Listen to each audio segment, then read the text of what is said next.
संगत जी, जय गुरु जी की। शुक्राना गुरु जी की।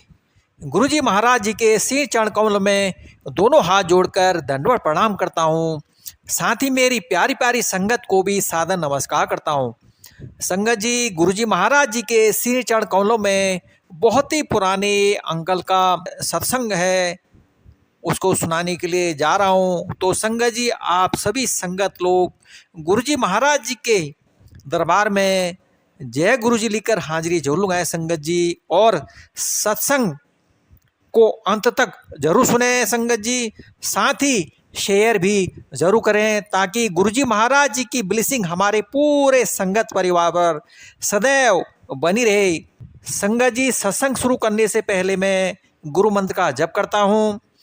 ओम नमः शिवाय, शिव जी सदा सहाय।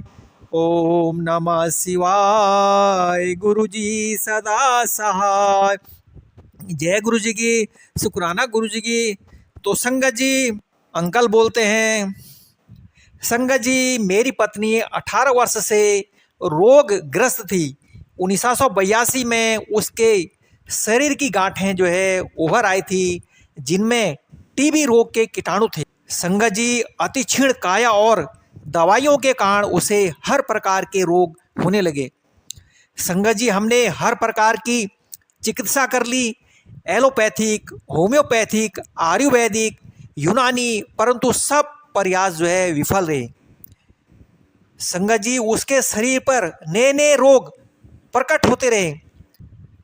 संगत जी, 1987 और 1997 की अवधि में उसकी 5 बड़ी बड़ी सर्जरी हुई। उसकी भूख समाप्त हो चुकी थी और वह कभी पूरा भोजन नहीं कर पाती थी। उसकी सुनने की शक्ति आधी रह गई थी। ऊपर से पंडितों की भविष्यवाणी के अनुसार उसका जीवन इतना ही था। संगत जी, परिवार में सब निराश थे, आशा की कोई किरण दिखाई नहीं दे रही थी। संगत जी, ऐसे समय में गुरु जी के रूप में ईश्वरीय कृपा प्राप्त हुई। गुरु जी के बारे में हमें एक परिवार के दोस्त ने बताया और 20 फरवरी 2000 को गुरु जी के प्रथम दर्शन हुए। संगत के उस पहले दिन ही बहुत शांति की प्राप्ति हुई और हम आश्वस्त हुए। संगत जी, डॉक्टरों के अनुसार मेरी पत्नी को किसी भी प्रकार के तेल की चुटकी भर मात्रा से अधिक और मसाले वाला भोजन बहुत ही प्रतिबंधित था। उसे 8 बजे से पहले भोजन करना होता था। संगत में गुरुजी ने उसे 9 बजे मुट्ठी भर शुद्ध घी से बना हुआ कड़ा प्रसाद दिया और 1 घंटे के उपरांत हमने लंगर किया। वह मसालेदार भोजन था। संगत जी, घर लौटते समय हम सोच रहे थे कि होने वाली पीड़ा को वह कैसे सहन कर पाएगी। घर पर 7 बजे भोजन करने पर वह व्याकुल रहती थी और आधी रात तक उसे नींद नहीं आती थी।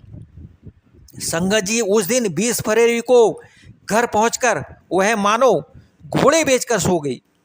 उस दिन से वह बिना किसी परेशानी के सामान्य भोजन करती आ रही है। संगत जी, मार्च के पहले हफ्ते में महाशिवरात्रि को हम पहली बार बड़े मंदिर गए थे। गुरु जी का आशीर्वाद, प्रसाद और लंगर करते ही उसके सब रोग ठीक हो गए। संगत जी, उसे शरीर में एक अद्भुत ऊर्जा और ताजगी का अनुभव हुआ। संगत जी, कुछ दिन पश्चात हम फिर चकित हुए जब उसने कहा कि टीबी का वॉल्यूम बहुत तेज है। यह वही थी जिसे अपनी कमज़ोर सुनने की शक्ति के कारण फोन की घंटी भी सुनाई नहीं देती थी। संगत जी, 18 साल की पीड़ा 18 दिन में समाप्त हो गई। संगत जी, कहने का तात्पर्य यह नहीं है कि गुरु जी को कृपा करने के लिए अतिरिक्त समय की आवश्यकता है। वह तो सदा कल्याण कर रहे हैं। हम योग्य होने पर ही उसे ग्रहण कर सकते हैं। इन महापुरुष के पलक झपकते ही सृष्टि की रचना हो जाती है। संगत जी, हम तो केवल इतना ही कह सकते हैं, तुम सम सर नहीं दयाल, मोहे सम सर पापी। जय गुरु जी की। शुक्राना गुरु जी की। तो संगत जी, यह था बहुत ही पुराने अंकल का सत्संग। संगत जी, हम तो गुरु जी महाराज जी से यही अरदास कर सकते हैं कि गुरु जी महाराज, आप हम पर इसी तरह हमेशा कृपा बरसाए रखना, इसी तरह हमेशा अपने चरणों में लगाए रखना, इसी तरह हम सुख में हो चाहे दुख में हो आपका शुक्राना करते रहेंगे, आपकी असीम कृपा पाते रहेंगे। तो संगत जी, आप अपने परिवार के साथ खुशी से रहें, सुखी से रहें और मस्त रहें।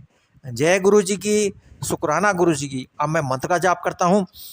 ओम नमः शिवाय, शिव जी सदा सहाय। ओम नमः शिवाय, गुरु जी सदा सहाय। जय गुरु जी की, शुक्राना गुरु जी की। अनंतम अनंतम शुक्राना मेरे गुरुदेव महाराज।